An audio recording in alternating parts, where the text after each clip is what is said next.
Did I wipe my lens? Definitely the most important thing.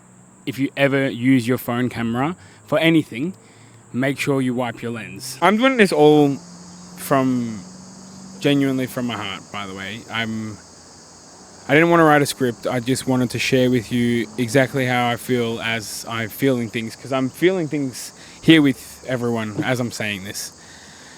To the story. This has been the last, I'll say, close to 8 years of my life. From when I was around 17 years old, 18 years old, I always had this fascination of car parts and having a car parts business. It actually came from, I did a student for a semester at Bond University. My assignment that I made was good. And it was a little business named Auto Freaks. And I guess the goal of that business was to import parts directly from Japan and sell them here in Australia. Started researching, trying to work out what I could sell, what I couldn't sell, how I could create a business, how I could start a business, what I could do to make money. And I always wanted to be above board. I always wanted to do the best thing for all the people and all the parties involved. And a friend of mine, Nick, he actually told me about a thing that we could do where we could sell cases, phone cases. And these phone cases were Ottobox branded. Sorry, Ottobox. And it was growing well. And I learned a few very, very valuable lessons while doing this business. I was selling plenty of these things. I'm talking 10 to 15 per day. I was importing them in from China, and then I was packaging them up, sending them with Australia Post, selling them on eBay. What ended up happening was I was only ordering 50 in at a time. I guess you could say that it slipped under the radar, and yeah, I then got a little bit, maybe not greedy, but I just wanted to expand. I mean, I guess that is a means of greed, or maybe, but I wanted to expand. So what I ended up doing was I put an order in for 150 cases. These cases got stopped by Australian Border Force and confiscated. Wasn't able to do that ever again. But I mean, what I learned from that was, if you have something going good, don't actually try and mend it. And unless you are 100% certain that you have a means of execution that is next to none. Because I think that's the biggest key in all of this, is you need to know where you need to go and what needs to be done. After the Otterboxes, I then came across, I would call them dress up, Chinese dress up parts, because they literally just products made in China, but they're actually pretty cool, to be fair.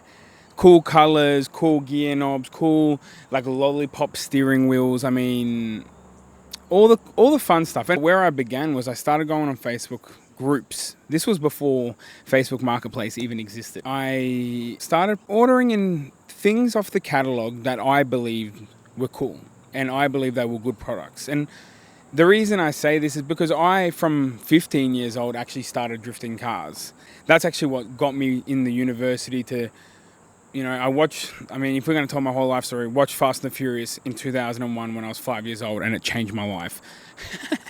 But fast forward, started drifting at 15. I bought my first car for $1,500, money that I had saved up literally my whole life. It actually was my whole life. Christmas, birthday, I have to put it in the bank. That was what my parents said. Grateful for that, because it changed the whole course of my life. Bought my first car for $1,500, which is a Nissan 180SX. Bought that, started drifting, absolutely loved it. And I actually learned how to drift on a racetrack. My dad, because I didn't have a license, my dad would drive me to Archerfield at the time, that was run by Nispro, and I would then get in the car, drift it around the racetrack, and then he would drive home. And it was great. I'm so happy that I learned it. And if anyone ever wants to learn how to drift, there are very cool schools. When I get a drift car again, I am willing to teach people because I think it would just be fun. I would like to video it, so if anyone is down for that, I actually believe I can make someone that has never, hear me out, never drifted in their lives, one day, I actually reckon I can get them to drift. Going back to it, I started importing these parts that I thought were cool and that I would like to put on my own car. And as I was importing them, I was taking cool photos. I made like a little makeshift light box out of like some wood, some coconut water bottles, and some canvas, some lights. Started taking photos. And I mean, these photos, they were pretty good. I mean, they were taken on a phone, but I thought for what it was, and at this time, it hadn't happened yet. I actually was the first person on these groups selling these products. Yeah, I had about 6,000 clients that I'd talked to over about a year and a half. They came over. I had a little FPOS machine in my garage. I had all the parts lined up. It was like a store, but the store was in my parents' garage. But it worked well. After about a year and a half, the products started dying off. And I mean, this was where I kind of panicked a little bit, because I'm thinking, what am I going to do now if I've got no parts? If I've got no customers, everyone's already seen me posting every single day. Literally, I was like, well, every third day, I had a bit of a structure. Every third day, leave it up for 3 days and then delete it and then post it up again on the third day. And the reason I would do it like that is because it would then get bumped back to the top. It started going a little bit stale, unfortunately. So at that point, I ended up getting doing Franklin's course. It was for free. Well, it was like a free version of it I think it was just on YouTube. I then came across another guy named Nick Peroni. I came across Nick Peroni's course before I started doing the car products. I actually trialed 2 other websites. I called one Adventure Center, then I called the second one Fight of the Century. And this was when Conor McGregor and Floyd Mayweather had their big boxing match. So what I did was did the Nick Peroni course. This was on a Friday. The match actually was on the Sunday. On the Friday, I created a Shopify website. It took me about 5 hours. I then loaded, I think it was 22 products. I loaded 22 products from AliExpress onto this website. I then started doing ads, Facebook ads. This is what I know how to do. I've done a lot of it. Started doing Facebook ads, and over the course of the weekend, I made $3,400 from Friday to Sunday. And what was nuts, I made, I think it was like $1,100 profit.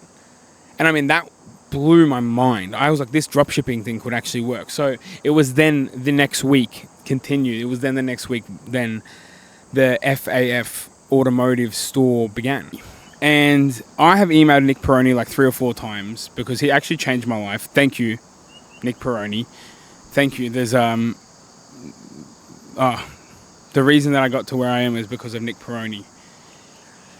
So thanks for that. I avidly sat there every single day. I'm talking like 13 hours, 14 hours, 15 hours per day. Always 2 screens. I'd have one screen and that would be Shopify, and then my second screen, that would be the course that I did from Nick Peroni. Slowly started building a website, and what I ended up doing from there was all the products that I was selling locally. I mean, I did post a lot. I did go to the post office a lot. I did have an Australia Post account, so I did send a lot of things from the house. End up doing this course by Nick Peroni to create a store selling exactly the same products, but doing it in a way called dropshipping.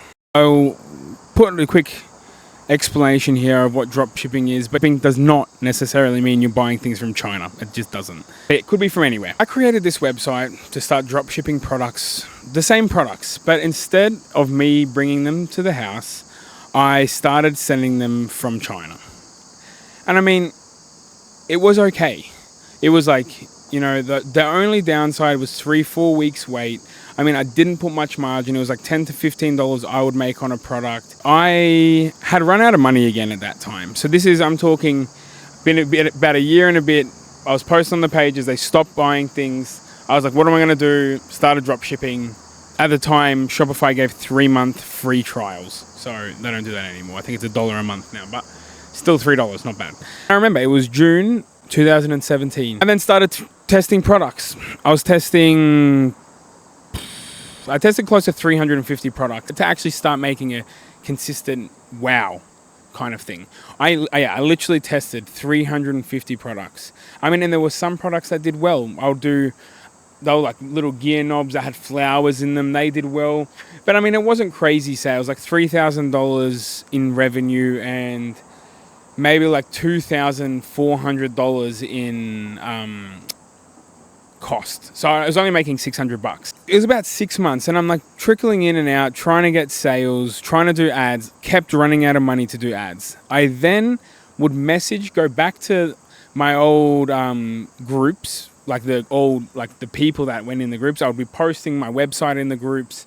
I would message everyone. I'd say, hey, come to my website. Here's 10% off. Here's 15% off. Here's a discount code, whatever, have a spinny wheel, all these things.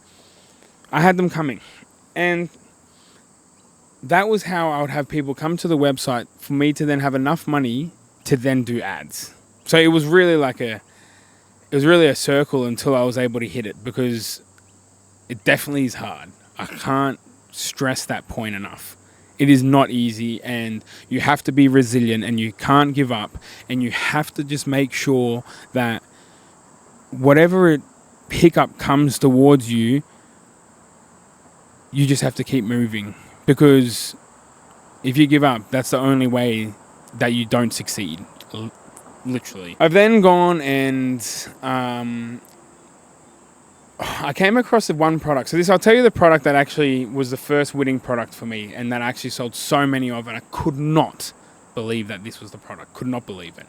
I came across a product in like September, and I looked at it and I was like, who would buy that? I don't know. Sometimes you don't know what you're going to buy until you see it.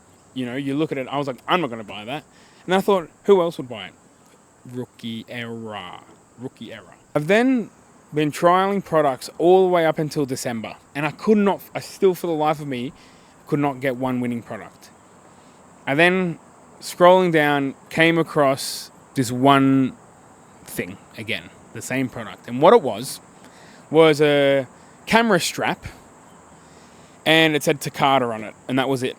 And that camera strap, goodness gracious me, that could change everything. At the same time, I'm posting videos on Facebook and Instagram. I'm trying to grow a little bit of a following, trying to do that whole, growing a brand from scratch. Come across this camera strap, it goes off. I sold in 1 month. Could not believe it. I'm talking to every country in the world, not just Australia. They were going to Malaysia, they were going to Israel, they were going to, where else do I remember? Germany, Belgium. There was one that went to like some, where did it go? Morocco, places like that. Anyway, people were buying this camera strap. Could not believe it. I actually couldn't believe it. So I sold 300 of these camera straps in 1 month. And that was actually the most eye-opening part of it all, because at that point I was like, holy shit, this could actually work well. I can really get this dropshipping going. I don't know, it was interesting. After that, I actually somewhat figured out just how to hit winning products. And I had, at that time, it was like between January and June, I had, winning product after winning product, and they were just selling. People were liking them. I think because I liked them, that was like my one criteria. Do I like it? Would I put it on my car? Yes? No. That's why, and that's camera strap. I just never thought I would use it. So yeah, go figure. In January, I left and I actually went to Asia. And then I was in Asia for 5 months with my good friend, Michael. Hi, Michael, if you're watching this. It was amazing. If you want me to make a video of what we did in Asia, because I have so much footage, just never edited it. So, just comment. If you want that, I'll share it. If not, it'll continue just probably living on my phone forever. By the time I got back, I had grown my Facebook, my Facebook page, to 301,000 likes. I couldn't believe that, by the way. I had like 3 videos that went viral. Did not think they would go viral. They went viral. 15 million views, 20 million views, 30 million views. There was 1 week I had like 15 million reach in 7 days. Couldn't believe that. Made this page go viral. I've come back. I was selling a hoodie that said drift, and it was like a kind of a smoke. It was like smoke and a car drifting, but it was like looked like a Nike tick, and I thought that was so cool. But it said drift, just do it. Didn't realize that Nike had just do it copyrighted. It's pretty crazy, actually. So Facebook bans me. I've lost my 300,000 like page. I am gutted. Like, gutted. Man, that was like my whole life's work. 300,000. I felt like at that point I was like, what's it? This is the end of my life. I didn't leave my bed, I don't think, for like 4 days or 5 days. I just laid there in bed. I was just like, this is the worst thing that's ever happened to me. I was back from Asia, came back because my sister gave birth to her first child. Amazing. The legal team of Nike had reached out to Facebook because of the wording. I didn't know. I was so sincere. Like I had to mend my wrong. So I ended up, Facebook had banned me. There was nothing I could do. I ended up emailing Nike and I was like, hello, I'm like so sorry. I didn't realize it was copyright, because I didn't realize it was copyright. Can you please do something? I've lost my livelihood. Essentially it was, because at that point it had given me the means to make money. Is it possible to be able to help me out here? And they ended up writing me a letter. So shout out to Nike. Thank you very much. I really appreciate that.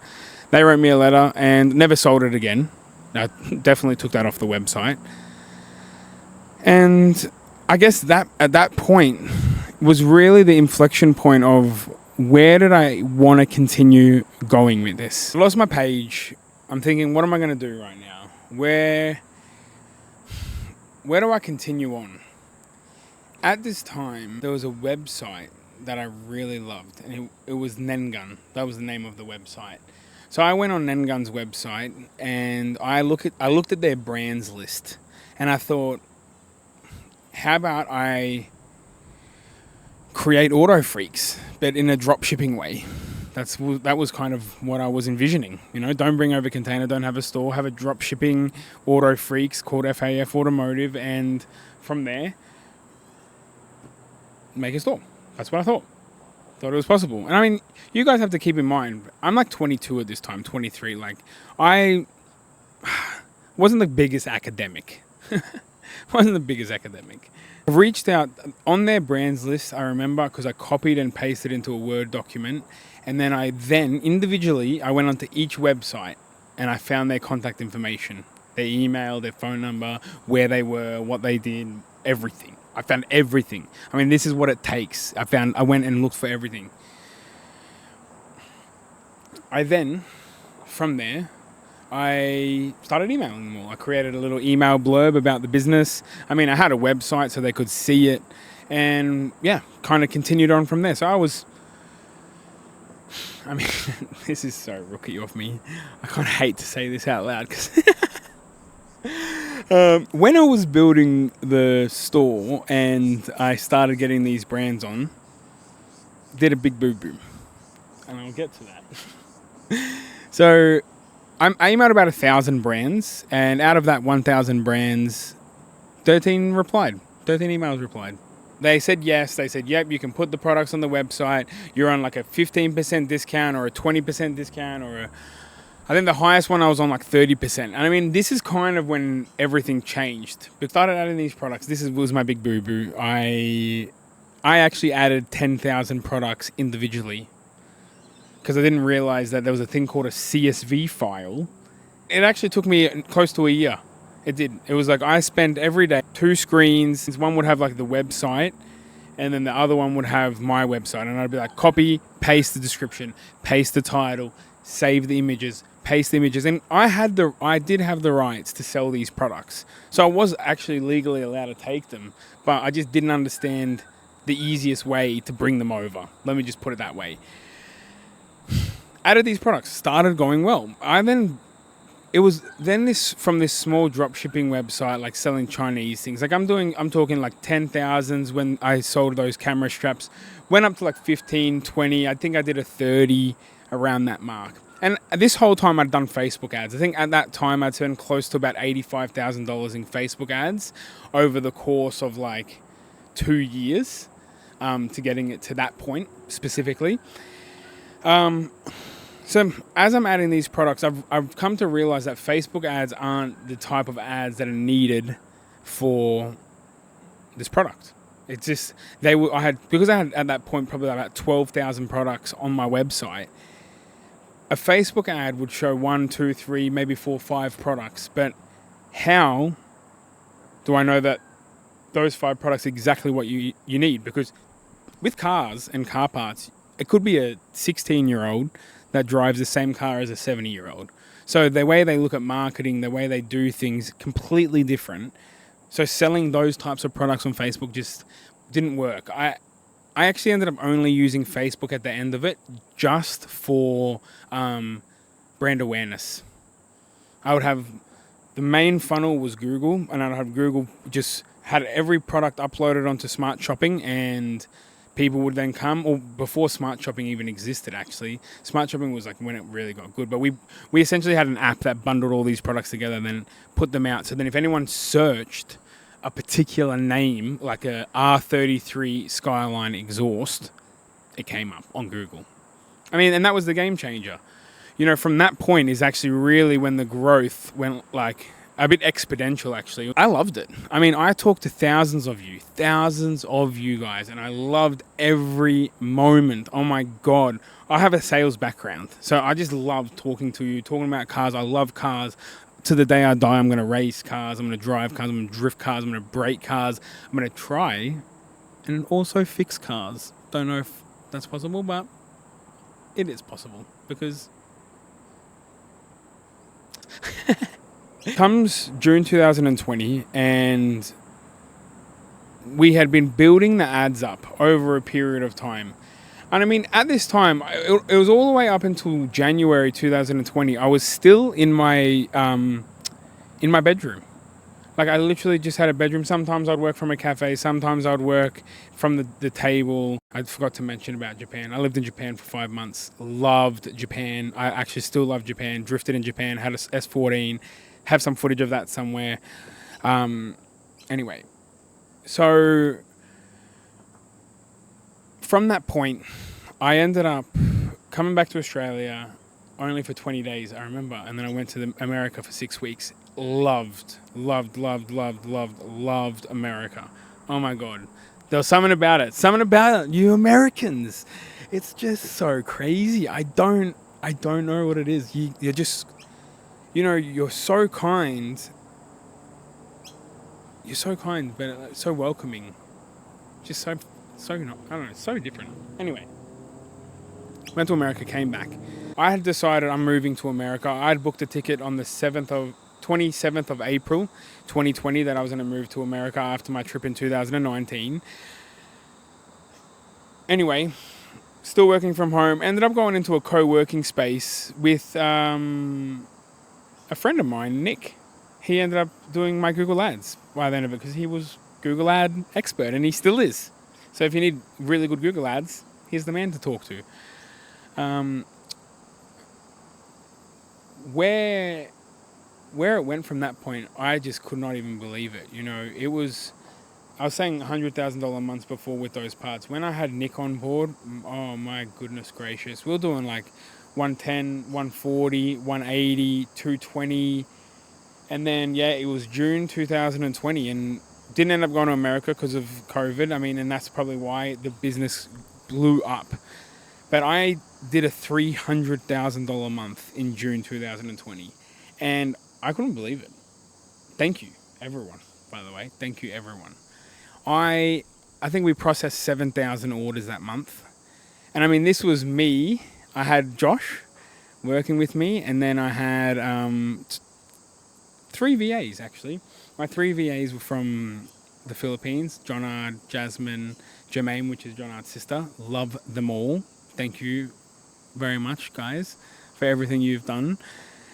We process all the orders. There's like I said, there's about 7,000 orders that month. Man, was that a hustle. But I'm going to say this is two parts here, because I think this is the crossroad where I made a mistake. Genuinely, I think I made a mistake here. And that mistake was just thinking the business is blowing up, but not really looking at the very bottom line, because it's so important. It's so important. I mean, I never was taught it, which it's no one's fault, just maybe I wasn't ready to accept it, or I wasn't ready to begin learning it. That could also be another part of it all. At $300,000 a month, I was like, okay, this is time. It's time to move out of a co-working space. I'm going to get my own workshop. Let's start building cars. I was doing this little BMW project with Nathan. Then we bought the Lexus. And, man, the Lexus...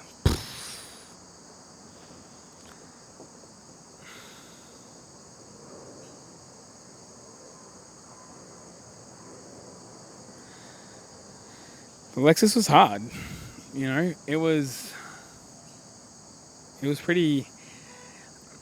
I wish I knew what I know now back then. That's all I can say, really, about the Lexus. I'm so grateful that I did it, though. So, so grateful. I thought it's going to be a good idea. 2020, I'm going to give away a Lexus I think it was in December. This was July. Like, I'm going to give away a Lexus. Let's buy one. Let's build one. At the very beginning, we didn't think it through.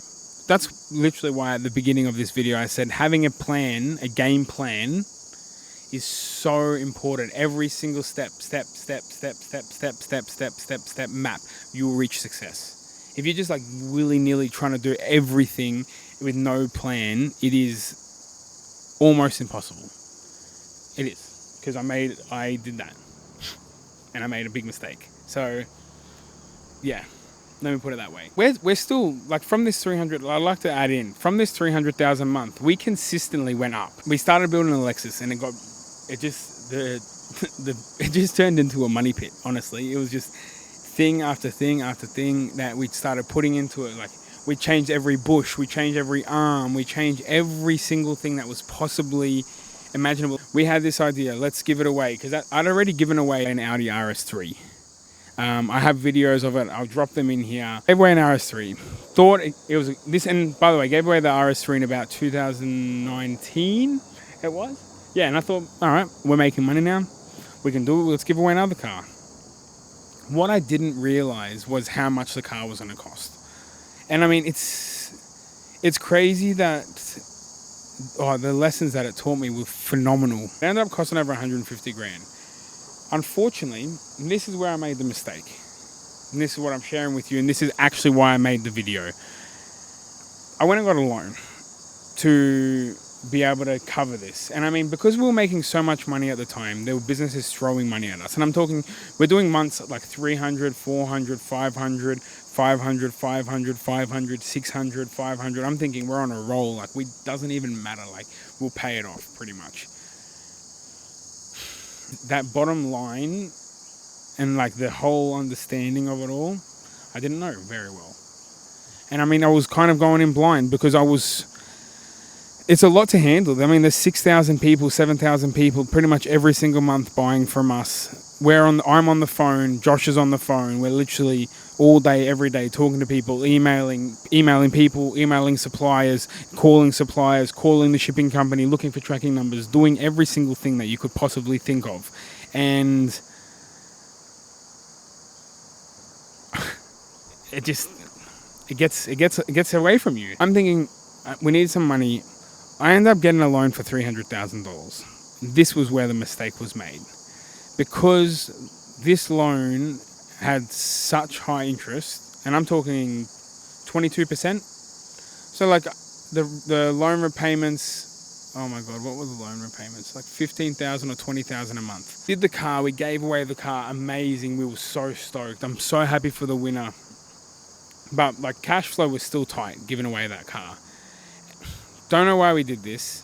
This is like, we thought we just had to have the momentum and just continue on and give away another car. And I mean, that's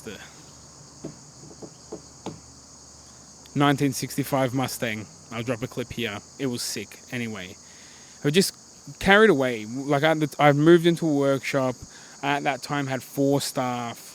You know, we're making videos. We're making content. We're building the Lexus. We're making videos with the Lexus as well. I'm paying a videographer to video it all. Like, it's just, I just didn't have my finger on the finances because I just didn't know. Like, purely and simple. And I should have learned, and I should have been more open. But there's so many things going on, like within the business, and especially now that I had staff and I was trying to grow, there was so many things going on that I just never was able to, never had the brain capacity to sit there because I was still in the business. This is something that I've learned. I was working in the business still. I was still answering phones at this point. And I'm talking, we're doing $500,000 months. This is a lot of money. We're giving out, like we learned later on, this is what I'll share, we're only on a 10% margin, right? So we're sending out $450,000 a month, and we only had $50,000 of profit. And to make matters worse, you know, we're spending around $20,000. At different times we've spent more, but we were spending average between $20,000 and $30,000 a month just on Google Ads. So that, to put all of that into consideration, it was just so much to handle, and I never had my finger on the pulse. And I think that's, the onus is on me. And I mean, it's definitely been a bitter pill to swallow. And I'm actually grateful, though, that it happened like that because, well, not fully grateful because I'm a bit devastated as well. I am devastated, but I'm devastated and grateful, if that makes sense to anyone. I'm going to make a video on that if you want me to, because you should definitely find that middle ground, because it's hard. It's hard to just be cool with it all. So we're doing these crazy months. I don't know what my bottom line is. We did a lot of ticket sales for the Lexus, and probably close to 100 grand, but the car cost us over 140, roughly. I mean, we didn't even have a spreadsheet for how much we spent on there. I don't know if that sounds hollow to you. We didn't have a spreadsheet, so we're just spending money, just going out. Ridiculous, actually. We then decided, let's give away a Mustang. So that's what we did. We thought we're going to nail it this time. We're going to definitely get enough ticket sales to make up for the cost of the Mustang, and we're going to be sweet. Literally, that did not happen. We lost money. We probably lost money both times if we actually look at it overall, but with the debt with the first debt, and then what we had to do is, the second debt, we ended up, with the second car, we ended up having to get a second loan. 150 grand, 18% or 16%. By the end of it, the loan repayments were about $25,000. Yeah, $25,000 every single month we had to pay for a loan. Ridiculous.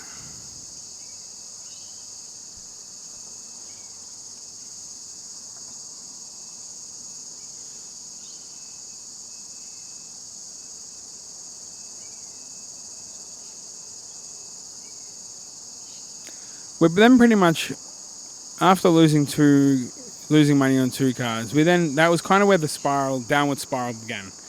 We lost focus of the main business that I started with. And I mean, again, this is all hindsight that I'm able to share this with you guys. We lost track of who we were originally, and we tried to do something else. But who we was a business selling car parts and making money and doing a great job. By this point, we didn't have that anymore. You know, the business was so hectic. I had 9 staff. This is including my ones in the Philippines. I had a workshop. There was things just happening all the time. So much to go through, right? This is kind of when I then found someone, a very good friend of mine named Michael, that helped me out with finances. And then he started showing me spreadsheets, this, that, what we need to do, how you need to work it out, what's your margin on each product, how much money are we doing on each thing. This is after we were already in debt. I mean, we're still turning over about at that time 600 to 700 per month. So we're ahead. We're fine. The problem is my expenses at this point of the business were close to 50 grand. I mean, some months they were 50, some months it was 45, some months it was 40, but it was always around that 40 to 50 marker. If we are not making over $500,000 a month, if we're not making over in revenue $500,000 a month, we are not even breaking even. Keep that in mind. Keep that in mind. So Michael's come in, he started showing me how to do spreadsheets, how to do this, and I mean, I'm so grateful that I learned this. But the problem was, it was just too late. You know, it was too late in its life. And I had to learn the lesson the hard way, truly, because if I didn't learn it that way, what was I able to do at that point? What was I actually able to do? Nothing. So I learned it the hard way. And I mean, the business started going downhill. We started doing under $500,000 months. I mean, we're still doing $400,000 a month, which is $100,000 a week. Crazy. But because we're doing $400,000 and our debt is so high, we're losing money every month. These repayments every single month, bang, repayment, bang, repayment, bang, repayment. Every week they came out, regardless. I'm devastated that it happens, and I'm sorry. And I would like to. This is a very sincere apology that I'm doing right now. I'm so sorry to anyone that was affected by this. And if you were, please reach out to me. Send me an email. I'm going to make an email. I'm going to call it FAF at observeacademy.com. Send me an email. I want to talk to you. I want to apologize to you, and I want to see if I can help you in any way with what's happened. I truly would like to do that. And at that point, it was time to pull the pin. Time to pull the pin. I ended up having to liquidate my business. My business went bankrupt. That's what happened. My business went bankrupt. It's like the first time I've ever saying this like this out loud, but it's a bit bittersweet. I mean, it's a bit sad. If I did not go down that avenue, I mean, I wish I learned more. I wish I was more open to learning. I wish my brain was more open to learning at the time, and I wasn't so clouded and my judgment was so clouded. I wish I had a little bit more, but I can't change. I actually can't change what happened. I actually can't. It happened. It happened. I made bad moves, bad decisions, a lot of bad decisions. And those bad decisions led me to this point. Anyway, this is what the video was about. How I built a business from $600 to $15 million and back to zero again.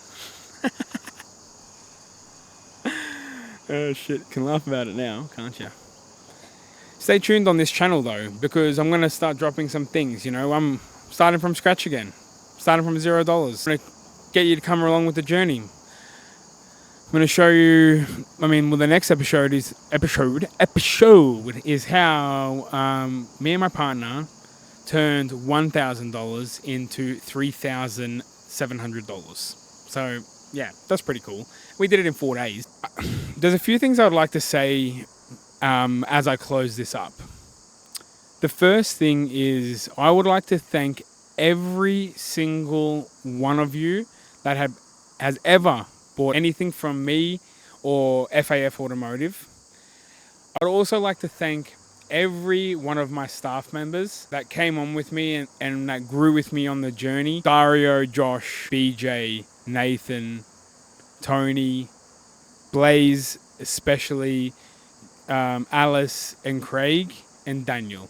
I'd like to thank you all for being there and going along with my crazy vision of what I had planned. I mean, sometimes things change, circumstances change, but this is how I'd like to close out the video, because from my heart to you guys, thank you very much. Please add some comments. If you've stayed all the way to the end, thank you very much. Please subscribe to the channel. That would be great. I mean, this is the very beginning of this channel. I'm going to post more and more, but tell me what you want to hear. I think just helping everyone understand what it's like to try and do something and it not work. It's hard, but you can do it. And I think don't be afraid of failure. Don't have fear in regards to failure, because without failure, we can't progress forward. So thank you everyone for watching, and Have a great day.